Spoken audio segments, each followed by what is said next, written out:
At sa pagkakataong ito, balikan naman natin si Rosalie Cos dyan sa Batasang Pambansa. Rosalie? Victor, Nel, kasama natin si House Assistant Minority Leader, Dakbayan Party List Representative Shel Jokno para alamin kung ano ang masasabi niya, anong reaksyon niya sa naging 5th State of the Nation Address ni Pangulong Ferdinand Marcos Jr. Good evening po, sir. Live po kayo napapakinggan sa UNTV. Ano po una ang tumatak sa 5th SONA po para sa inyo? Well, unang-una, kung bibigyan ko po ng grado ang SONA, ang bibigay kong grade ay incomplete kasi marami pang kailangan gawin na hindi pa nagagawa. Ito, hindi lang yan sa issue ng pananagutan, pati sa issues ng talagang pumapatak sa ating pang-araw-araw na buhay. Yung sobrang pagtaas ng presyo ng bilihin, yung problema natin sa kalusugan at edukasyon, ay kailangan na kailangan din ma-address. Isa po sa mga tumatak yung pong sinabi niya na ako ay hindi pangulo ng aking pamilya, ng kaibigan, kundi ng Pilipino sa napipintong paghahain po ng reklamo ng ombudsman laban sa kanyang pinsan, dating House Speaker Martin Romualdez. Ano pong masasabi niyo po doon sa pahayag na yun? Is it a strong statement? Well, it's a step in the right direction.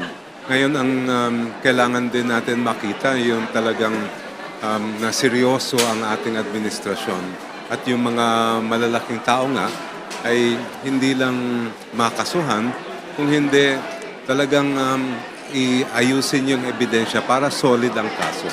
Paano po natin malalaman na seryoso?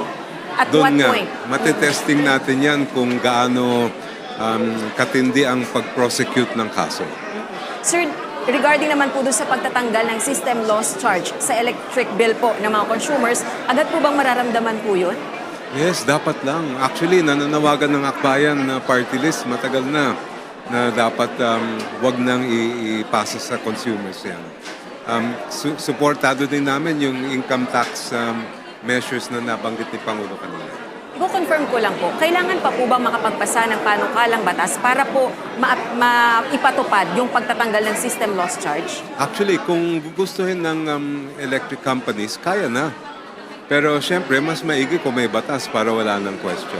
Alright, di ko na po kayo bibinbinin masyado, baka meron po kayong mensahe sa inyo pong constituents regarding po dito sa katatapos lang na SONA ng Pangulo. Well, unang-una, tuloy-tuloy po ang ating sigaw para sa pananagutan at para sa hustisya.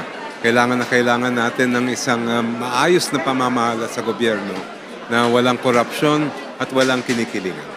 Maraming salamat po. Yan po si House Assistant Minority Leader at Dakbayan Party List Representative Shel Jokno.